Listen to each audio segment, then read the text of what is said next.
What's going on, you guys? Pokemaster Kenny here, and today I'm going to be posting my first ever GLC deck. Now, I've gotten permission from the almighty Andrew Mahone, aka the father of GLC, to make these videos. So, because he said it, that makes it alright. Oh, yeah! So going into this for those who don't know, I did get second at the last GLC full group event. You guys can go check that out. Since then, I've been heavily testing the format in preparation, not only for the next one, but just because it's a really cool and fun format that honestly I never thought that I'd enjoy until I played it that day, mainly because you get to see a bunch of cards you wouldn't typically see being played in decks in GLC, and it's just so heartwarming to see some of these cards that may or may not have had their prime during the time that they were legal or expanded that haven't now in GLC. So today I'm going to be going over Fire, which I feel like is a really underrated type, but there is some reasons to why it's kind of underrated and overlooked for the most part, and I'll get into that. Now, bear with me, this is not the perfect 60. This is just the list that I've been testing recently. Of course, any GLC deck can be changed, and I will be going over some of the changes that I would and could do depending on how you build it. So to start off, we of course play the Pokemon Go Charizard. I play this Charmander, 70 HP plus collect. This Charmeleon because it does search your deck for a supporter card. And the Pokemon Go Charizard with the ability where each basic fire energy now counts as 2. It is also a 3 retreat at 170 HP. 3 retreat, remember that. So pairing with Charizard, we have the Fennekin from Fates Collide, the Braixen from Forbidden Light, and the Delphox. Delphox has an ability, Mystical Fire, where it draws your hand up to 6, and Blaze Ball, which is an attack which does 50 plus 20 for each additional fire on it, which is exactly like Shining Genesect, plus you have access to Charizard. So not only is it a very good support Pokemon, but it is a very good attacker, being able to have 3 energies on it to hit a lot of damage with Charizard out. So I feel like this is a card that a lot of people probably experimented with in the past, but it really didn't have a good partner, mainly because, well, the attack for 3 energy right now was kind of lackluster. I believe it's only 110, but when you double those energies, the damage gets bigger. So to pair with Delphox, we do have Slugma. This could be the Magma Ring one. This was just the one that I could find in the binders of my local game store. Also, I don't think it's terrible. You're able to discard Auroras, Double Dragons, really anything because of that first attack, Grass Fire. It discards a grass energy attached to your opponent's active. But I feel like Magma Ring in the long run probably would benefit you more. And Mag Cargo Smooth Over, which searches your deck for any card you want, puts it on top. So it allows you to combo off with Delphox. You're able to search your deck for any card you want and then draw into it with Delphox.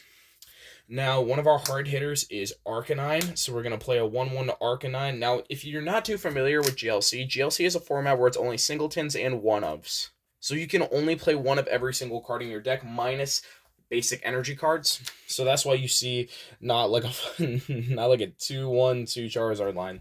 So this Growlithe actually has an attack where it searches your deck for a fire and attaches it to your board. It also has 80 HP. But the Arcanine is also very good for dealing with stuff like Wailord and anything really over 210 HP. Anything over 190 HP, but under 210, because that Heat Tackle attack does 190 damage. If you have Charizard out, that's only 2 energies hitting for 190, which is just absurd, especially in a format like this. Grand Flame is also a very good attack to dump energies that you may have had to get rid of in order to reset an attacker, which we're going to be getting into some of our colorful attackers.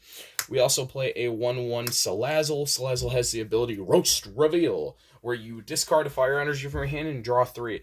This, I will say, has probably been the least that I have used in the deck, but it has its merits being able to, if you do not have access to Delphox, be a very good draw support Pokemon, especially being in Stage 1. But just in most of my games, I haven't been able to use it, especially because I've been able to go consistently rare candy into Delphox, or just set up the Delphox, or in some capacity find it. In the games that I don't find it, I'm attacking anyways, and I'm pretty much set, but Salazzle does have its merits for being in the deck. 1 Volcanion from Unbroken Bonds, very good attacker going second. being able to switch it out for 3 fire energy and dump them on your board, and High Heat Blast for 2 fires does 110 damage if there are 4 on the board. Remember, the cost of the attack with Charizard would be the 4. So just for 2 energies, you know 110 damage, which is pretty cool. We do have Heatmore from Fusion Strike, which is another card that I saw instantly and was like, wow, this is broken in GLC. How can it get better? Pokemon Go Charizard made it better. Exciting Flame does 90 damage, and if you have at least 3 extra energies attached, you would do 180 to the bench.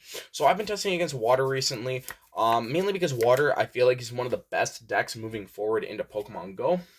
But just because it's a very consistent deck, and Fire has taken some nasty games off of Water just because you're able to boss up the Frostmoth, hit it for 90 damage, and do 180 and knock out the Blastoise on the bench, removing their entire engine in one move, which is insane.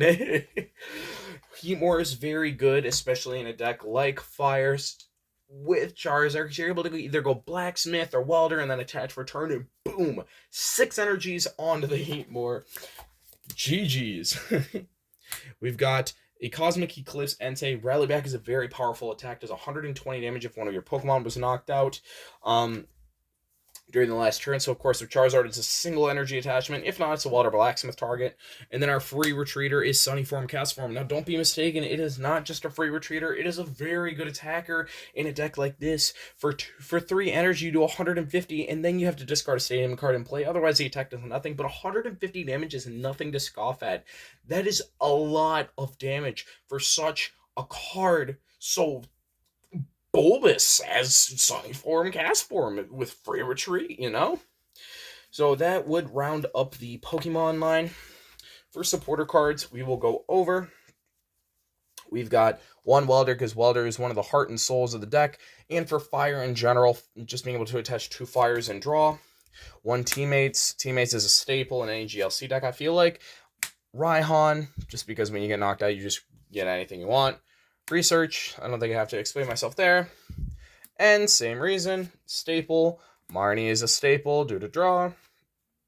Guzma, Gloria, Cynthia, Chorus, Bridget, Boss's Order / Lysander, Blacksmith. Blacksmith is in case you overextend. Blacksmith is a supporter card from Flashfire where it attaches 2 fire from your discard pile on one of your fire Pokemon. So if you're in a bind and you may not have access to the fire energies in hand with things like Giant Hearth or Welder, Blacksmith is a contingency plan where you can just go, haha, Blacksmith from the discard pile after you knocked out my Pokemon. Now how are you going to deal with this? Or, oh, all of a sudden I have a massive attacker on the board. Then we have 1 Ball Guy, which is secretly the best card in this deck. And then 1 Avery. Going into the item line, we have a very interesting card, which I feel like a lot of people probably have been underlooking, but it's pretty good in a deck like this. Via Seeker, just a staple. 1 Ultra Ball, 1 Rescue Stretcher, 1 Rare Candy, 1 Quick Ball, 1 Ordinary Rod. This could be flex for Super Rod, but I feel like Ordinary Rod's fine just because you get 2 and 2. But Super Rod's also very good for getting the 3rd energy back. 1 Nest Ball, 1 Muscle Band, 1 Level Ball, 1 Hisuian Heavy Ball, and 1 regular Heavy Ball. Now, I know a lot of people in the comments who actually play GLC are probably screaming, oh my god, he plays a Heavy Ball. Heavy Ball's so bad. But if you think about it, you can Ball Guy and target a Magcargo, an Arcanine, or your Charizard. Yes, that is right. Remember when I said earlier, pay attention to the Charizard. The Charizard has a 3 retreat. Heavy Ball is able to grab anything with a 3 retreat cost or more. So it could cause, it's just an extra pivot so you don't have to Ultra Ball to get the Charizard, because I felt like this was just better than Timer Ball in my opinion, because Timer Ball is a very risky card, and in this deck you really want to try and push either the Delphox or the Charizard off of a Rare Candy. Heavy Ball guarantees that Charizard immediately, and if you're able to get the Rare Candy to pair with it, especially off a Ball Guy being able to search for it, it's just such a solid card. It can also be a Magcargo to set up, it could be your Arcanine to be your attacker, and testing it has quite possibly been one of my most favorite cards to play. One Escape Rope, because Escape Rope Avery against like really any deck is extremely broken. Maybe not against Dark, because like Dark really doesn't rely on benches all that much, but anything that really relies on like a big bench, like water, like grass, like you can just rope Avery and it really, really hurts them. Float Stone, one Evo Soda, and one Fire Crystal. That glare might prevent seeing what this is, but I promise you this is a Fire Crystal. And then with the stadiums, I just chose the most convenient ones that seemed right. One training court, we're not doing that. One training court, one magma base, and one giant hearth. I was testing out Tropical Beach instead of training court. Inevitably, I felt like training court was a little bit better, especially because I do play Salazzle. So Salazzle would go into roast reveal, and then I just training court the energy, attach it on the board, or blacksmith or welder. Tropical Beach would be a very good early game card, but it just wasn't exactly what I needed, you know? And then to round out the list, we have 11 fire energies. Now, what I will go over with this list, there are a lot of cards that were missing that you could clearly play, but my list specifically is very tight.